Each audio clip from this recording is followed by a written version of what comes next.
Hi, everyone, and welcome back to NAA Insights, the quarterly podcast series that brings you the latest from the National Apartment Association. I'm Laura Valean, senior editor with Multi-Housing News. My guest is a housing economist with more than 20 years of experience across trade associations, the federal government, and Fortune 500 companies. George Ratiu has recently joined the NAA as vice president of research, helping rental housing providers make informed decisions through research, data, and in-depth analysis. And it's exactly the organization's latest findings on the apartment market that we're going to focus on over the next few minutes. Welcome to the National Apartment Association. How have you settled in? It's great to chat with you, Laura, today. It's been a really pleasant first few months. The team here is fantastic. The colleagues I work with are top-notch professionals, and the industry overall has been going through a lot of changes and navigating challenges this year. So you basically joined NAA this spring as vice president of research after Paula Munger's retirement. Tell me and our listeners more about your professional background and why you accepted this role. Sure, glad to do so. So I've been in the real estate space for probably close to about 20 years, looking at property markets across the United States and in some positions I've held globally as well. Over the years, I've tracked the core property types, office, industrial, retail, and multifamily, and housing has been at the center of most of my research over the years. And I've done so looking at market fundamentals, tracking absorption, completion, vacancies, what normally people look to see how the market is doing health-wise.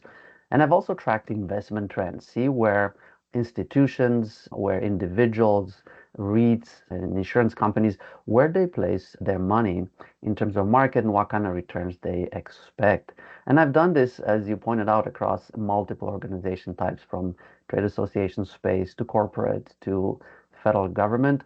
And it's been a journey that for me has been obviously quite meaningful and impactful, having seen both the economy and markets go through several cycles, right? From the great financial crisis of 2008 through the recovery period, the pandemic. There have been quite a few happenings in the market, keeping in real estate as a central fixture for so much of the US economy and markets. And where do you think your passion for housing research comes from? And what continues to fuel this passion after so many years in the sector? Oh, that's a great question. For me, I would say that the passion stems from the importance that housing plays in each and every one of our lives, right? Whether you're thinking about people looking for their first rental fresh out of college, whether you're looking as a growing family for your first home, housing plays such an important role for us. And it's a place where I think most people, whether individuals, families, are creating memories, really living daily life and having times together. And importantly for me as a researcher, I enjoy tracking this sector because in many ways it is the confluence of so many things: personal finances, desire for certain elements architecturally, and at the same time, of course, economic reality. So being able to look at a lot of data, make sense of what the trends are, what is impacting people's ability to afford housing, and then importantly, being able to communicate that back to the industry, to NA's members, to media, and of course, ultimately directly to consumers, is something that really animates me and makes every day of work really enjoyable. Speaking of data and research, let's talk about some of your latest research at NAA. The apartment market pulse was published this summer, and it includes, as usual, a thorough analysis of the US economy and the apartment market as of the end of the second quarter. Was there anything about that report that surprised you? Well, I would say that there were a couple of things that jumped out. Number one, I think from the economics perspective, looking at the labor market, saw the softening in the second quarter going towards the midpoint of the year. That I would say was a little bit surprising. Most other economic indicators show continued resilience. So we saw gross domestic product, so main measure of economic output, rebound in the second quarter. Job openings held fairly stable, though they are slowing down. But the payroll numbers, that was a surprise. And the other one, I would say, interestingly, speaking to the market trends directly, was the resilient demand. And that was surprising mostly in the sense that we saw going towards the midpoint of the year a lot of uncertainty in the economy. And so to see this measure of demand, the fact that people still are seeking apartments as a way of housing, maybe was a slight surprise. Now, when I step back and look from a broader lens, I shouldn't be too terribly surprised, in part because affordability remains a major challenge. And when you look at the numbers, rental housing continues to provide a relatively more affordable option for so many people and families across the country. When you look at what it costs to buy a medium priced home at today's mortgage rates, we're looking at a monthly payment around $2,800. In comparison, when you look at rental market, the median rent across the country runs a little bit higher than $1,800. And even in the single family rental space, we're looking at rents about $2,200 per month. So when you compare those three numbers just at face value, you see that rental housing continues to offer a more affordable option. So in a sense, that continues to provide strong support for housing as we move into the second half of the year.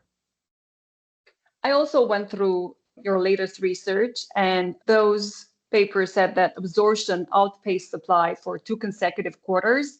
So, what would you say property owners should expect in terms of leasing velocity and resident retention strategies in the next few months? Indeed, market dynamics are changing from just the last 2 to 3 years, where we saw the pace of completions really pick up. With a slight moderation in completions, demand is obviously outpacing, as you pointed out, that supply. So, if anything, we're seeing rent strength beginning to pick up a little speed. In the second quarter, rents nationally were up a little less than 1%, and they are expected to remain roughly at that pace for the next few quarters. So I think for a lot of owners and operators, this provides a positive development going forward, and it signals that the market is stabilizing. We saw rent growth decline for quite a while in the last roughly Mhm. year and a half as that supply pipeline picked up. So I think the stabilization is a sign of a normalizing market and welcome sign. In terms of retention strategy, to your question specifically, I think here it really depends on the market. More often than not, right? We talk about numbers in the aggregate at the national level, but it's worth remembering that real estate is very much a local Local. market. Exactly. And so, from that standpoint, it will depend what market operators are active in. Some markets, like those in the South, I'm thinking here maybe Austin, I'm thinking Dallas, I'm thinking parts of Florida, where the supply pipeline was really strong and there's a lot of option for renters. It's very likely that operators will still have to remain flexible.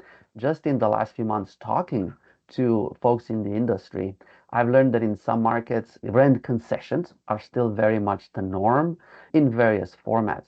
Whereas other markets, maybe the Midwest, for example, the Northeast, where that supply pipeline was not as high, operators might have a little more leeway in curtailing some of those incentives. But ultimately, it would really depend on number one, the market, and number two, importantly, how the local jobs market is performing, because in essence, that's going to continue driving demand, or the opposite, obviously, moderating it. What are the key trends or the key indicators you're watching that could signal a shift in rental behavior or leasing patterns for the second half of 2025 and through 2026? I would say that the first indicator that I keep my eye on is the strength of the job market, because ultimately jobs equal housing. And I'm oversimplifying Right. in many respects, but at a very high level, as long as people have employment and that employment is stable, that will continue driving demand for housing. The second one, I also look in tandem with that at wage growth. If I see wages continue to rise, and here what I do, I combine wage growth with inflation metrics because that's really important. There are periods in the market where inflation can outpace wage growth, in which case a lot of people are going to feel pressured from higher prices they're paying every day, whether it's food, whether it's cars, whether it's healthcare and other services.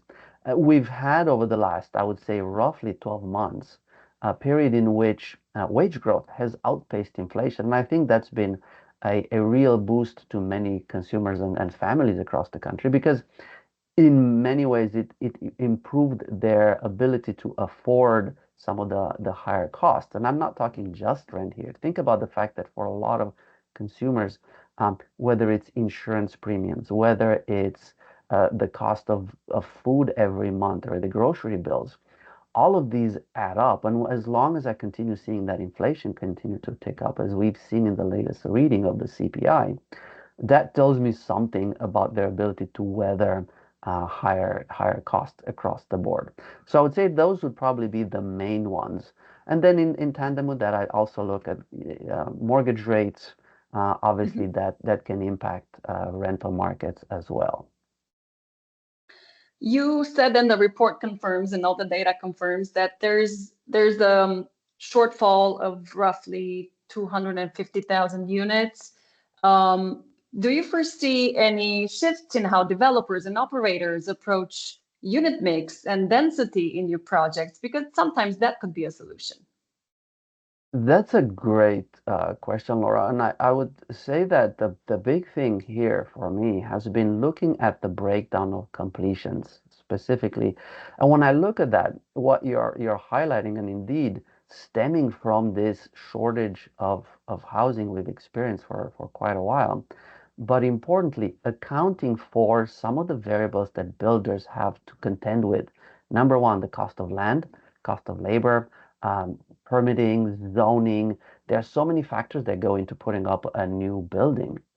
I would expect the trends of roughly the last 8 years to continue forward. And what do I mean by that specifically? Infill developments and high density. When I look at the breakdown of completed apartment buildings over the last 8 years, what stands out to me is over 50% of those completions were in buildings with 50 units or more. An additional, roughly, I would say 16 to 20% were in buildings with 30 to 50 units. So we're looking at the majority of completed multifamily being in this rather higher density space. And I would say that's not surprising when you consider the cost of land, when you consider what it takes in terms of zoning codes to bring new buildings to market. I would say this will continue to be a main driver. And in addition, I think importantly, and it might be worth pointing this out to the audience, we've seen a shift in how developers, and this is borne by demographics and the way people have been choosing to live over the last roughly 8 years. We've been seeing a shift in the geography, I think, of development. Specifically, during the post-Great Financial Crisis of 2008, we saw a significant shift toward the downtown core, lots of development in downtowns across the country. In tandem with that, however, we also saw a shift on a different part of the demographic scale towards suburbs, but these are very different suburbs than what we've seen in prior decades. I'm talking about the emergence of what I call the suburban downtown. These are suburbs Mhm. that are seeing high density mixed use projects, office, residential, multifamily, all clustered around a downtown like core. And what this means is that even for developers looking for higher density projects, downtown cores are no longer the only place to go look for higher density. And you see this in markets across the country, whether it's suburban New York City, Chicago, Boston, Washington, D.C., Austin, or even smaller secondary markets like Asheville, North Carolina. They have seen the same phenomenon of the suburban downtowns. And so we've seen garden style, even high rise apartment buildings go into some of these places, complemented many times with some of these build to rent projects. And so for me, as I look forward, I continue to see this high density multifamily product continuing to be central in the market, even as it gets complemented by single family rental. Okay, and another thing that we need to touch on is housing affordability. Obviously, this is something that's on everyone's minds nowadays. And as supply constraints potentially increase pricing power for operators. Is there any way they can balance rent growth with affordability concerns and to avoid reputational or regulatory risks? This is quite tricky. That is such an important point, and I think affordability is a central and key aspect of today's market. So the point you are raising to me is critical in that it requires owners and operators to balance out, obviously, the pursuit of providing housing at a market rate with affordability. And I think here the mix of housing is so important because we have, as you know, across the country, we have housing that's market rate across the price spectrum, and generally that tends to be concentrated right in asset classes, whether it's Class A apartment buildings, which are mostly or the premium end of the market, it's Class B and C, which tend to be more towards an affordable end. But those are also complemented by what is generally termed as affordable housing, and a lot of that obviously viewed through the lens of HUD, housing and urban development products, which provide for certain qualities, certain thresholds in terms of financing, which then obligate owners and operators to offer shares of their properties for a much lower rate. So I think for owners and operators going forward, the key to striking this balance is being very mindful of local market conditions. Because let's face it, while we can say that theoretically someone can raise the rents to whatever the market will bear, in reality, consumers, people looking for housing, have their own financial constraints. It's important for operators to obviously study their market to understand how the employment market is doing, how the wages are in the local market, because those in effect will dictate what the market rate will be. And then in terms of affordable on the Section 8 voucher side, obviously that also depends very much on the market. And to me, the real balance is operators and owners have their own financial pressures, right? They have mortgage payments to make, they have insurance payments to make, they have expenses which have been rising in tandem with everybody else's expenses over the last few years. And so the fine act of balancing those demands on the expense side with any revenue potential is the real challenge going forward. And I think here the key to me is in making sure that operators are keenly aware of their market and are adjusting to those market realities going forward. Speaking of financial costs and constraints, how should investors and developers navigate the current financing challenges and all those tight credit conditions they've been having for quite a while now? Are there alternative capital sources they can still go to? Is this still a solution? Some of them have turned to alternative capital sources, but some were not very convinced. That's a great point, and I think here we saw a real softening, obviously, across the commercial real estate spectrum, but even in the apartment market in the first part of the year, both on the equity and the debt side of capital markets. Second quarter, however, showed a rebound in activity. In fact, sales volume picked up, which to me was an encouraging sign. It tells me that funding sources are very much still looking for returns. And if anything, I would say on the equity side, we have a case of a lot of dry powder looking for opportunities. On the debt side, as you pointed out, whether it's banks, which tend to be more cautious, naturally so, and even I would say more risk averse and disciplined in how they deploy capital, we still have the main players on the debt side in this space, obviously Fannie and Freddie Mac, which continue lending. But I would say to your point, we are seeing the individual sources of capital, individual investors play a disproportionate larger role in today's markets. Most of the transactions, in fact, over the last few quarters have been driven by individual properties and individual investors.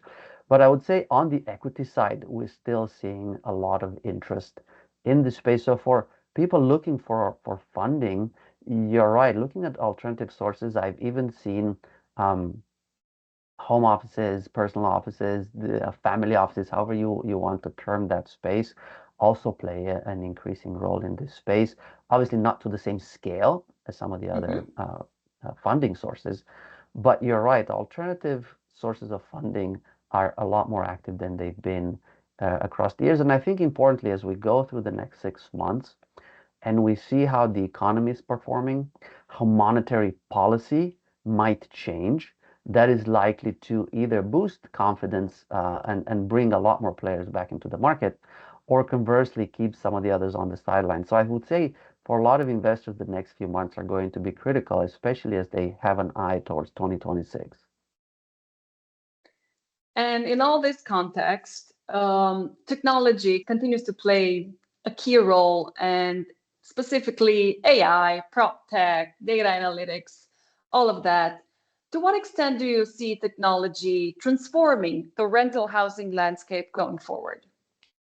I would say that is both right the central theme, especially for the last roughly year, with I would say the big buzzword being AI, right? Artificial AI, intelligence, right.